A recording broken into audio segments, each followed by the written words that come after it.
महाराष्ट्र के deputy CM Ajit Pawar के निधन ने पूरे राजनीतिक गलियारे को झकझोर कर रख दिया है। महाराष्ट्र की राजनीति अब शून्य पर जाकर खड़ी हो गई है, यानी उस जगह को भरना जो है वो काफी ज्यादा मुश्किल है। उनके चाचा शरद पवार को राजनीति गुरु मानने वाले अजित पवार महाराष्ट्र की राजनीति में सक्रिय भूमिका जो है वो निभाया करते थे। लोग उन्हें दादा कहकर भी बुलाते थे और उन्होंने जो महाराष्ट्र के साथ साथ पूरे भारत की राजनीति में एक अलग अमिट छाप छोड़ी है, उन्हें भुलाया नहीं जा सकता। लेकिन पूरे राजनीतिक गलियारों में जो है ये कोई पहला हादसा नहीं है जिसमें प्लेन दुर्घटना में एक बड़े राजनीतिज्ञ की मौत हुई हो।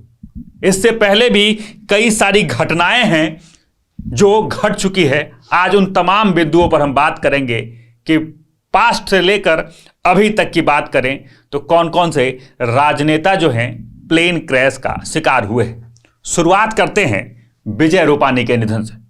विजय रूपानी बीते साल 12 जून को अहमदाबाद में एयर इंडिया हादसे में गुजरात के पूर्व मुख्यमंत्री विजय रूपानी का निधन हो गया था। ये भी एक जो चर्चा का विषय जो रहा था वो भी काफी सेंटर ऑफ अट्रैक्शन रहा और उस प्लेन हादसे में टोटल 260 लोगों की मौत हुई थी। आपको बता दें कि गुजरात के रहने वाले विजय रूपानी 2 बार सीएम रह चुके हैं। अब आगे बात करते हैं दोरजी खांडू की।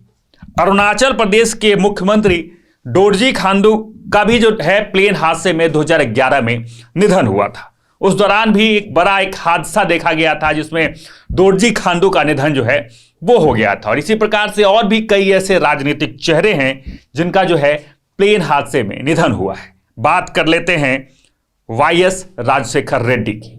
वाईएस राजशेखर रेड्डी भी राजनीति में सक्रिय भूमिका निभाते थे और सितंबर 2009 में हेलीकॉप्टर क्रैश में उनका निधन हो गया। आपको बता दें कि आंध्र प्रदेश के मुख्यमंत्री रहते हुए वो चित्रावती से तिल्लुवर जा रहे थे, जिस दौरान जो है यह हादसा हो जाता है। बाकी और आगे सुनाते हैं कि और कौन कौन से चेहरे हैं। ओपी जिंदल की हम बात कर लेते हैं।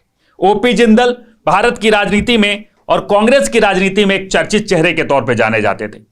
हरियाणा के तत्कालीन पावर मंत्री और उद्योग मंत्री ओपी जिंदल का हेलीकॉप्टर हादसे में 2005 में निधन हुआ था, यानी वो भी एक हवाई दुर्घटना का शिकार हुए थे। यानी कई ऐसे और राजनीतिक चेहरे हैं जो हवाई दुर्घटना का शिकार हो चुके हैं। अब बात सबसे और चर्चित चेहरे माधवराव सिंधिया की।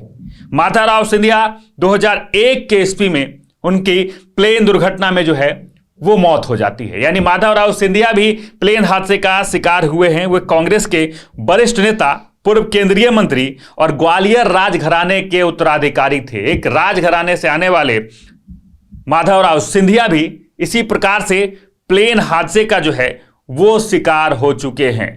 उससे भी बड़े और सबसे चर्चित चेहरे जिसका नाम जो है लोग हमेशा इस प्लेन हादसे का जब भी जिक्र होता है तो वो नाम राजनीति से जरूर निकलकर सामने आता है। वो नाम है संजय गांधी। संजय गांधी का जिक्र करते हैं कि 1980 में विमान दुर्घटना में संजय गांधी का भी निधन हो चुका है। यानी पूरे भारत की राजनीति के परिप्रेक्ष्य में बात करें तो ये प्लेन दुर्घटना जो है कोई नई नहीं है। इससे पहले भी इस प्रकार की कई घटनाएं जो हैं बिहार की राजनीति को झकझोर कर रख देने वाली उस प्रक्रिया में है जो बार बार लगातार साल दर साल होती रही है। अब बात करते हैं अजीत पवार की। अजीत पवार की राजनीति का वो चेहरा है जिन्होंने कई सारे कीर्तिमान स्थापित किए। जब भी महाराष्ट्र को उनकी जरूरत पड़ी सीधे तौर पर पर्दे के पीछे से, लेकिन अजीत पवार लगातार महाराष्ट्र के लिए खड़े नजर आए हैं। 5 बार के डिप्टी सीएम और एनसीपी के प्रमुख भी रह चुके हैं, क्योंकि जब एनसीपी को उन्होंने सजोया था, जो एनसीपी कभी शरद पवार की हुआ करती थी, शरद पवार जो उनके चाचा हैं, उनके राजनीतिक गुरु हैं, उनके सानिध्य में रहकर अजीत पवार ने राजनीतिक सीखी और अपने चाचा के साथ उस विरासत को भी आगे बढ़ाया। और जब महाराष्ट्र को जरूरत पड़ी तो सामने आकर बड़ा दिल दिखाते हुए महाराष्ट्र के लिए बड़े बड़े काम भी अजीत पवार ने किए।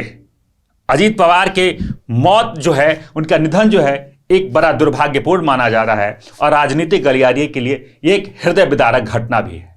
बाकी अजीत पवार को पूरे सच तक के टीम से श्रद्धांजलि। बाकी इन तमाम खबरों को लेकर आपका क्या कुछ कहना है कमेंट बॉक्स में जरूर लिखें और देखते रहें सच टॉक।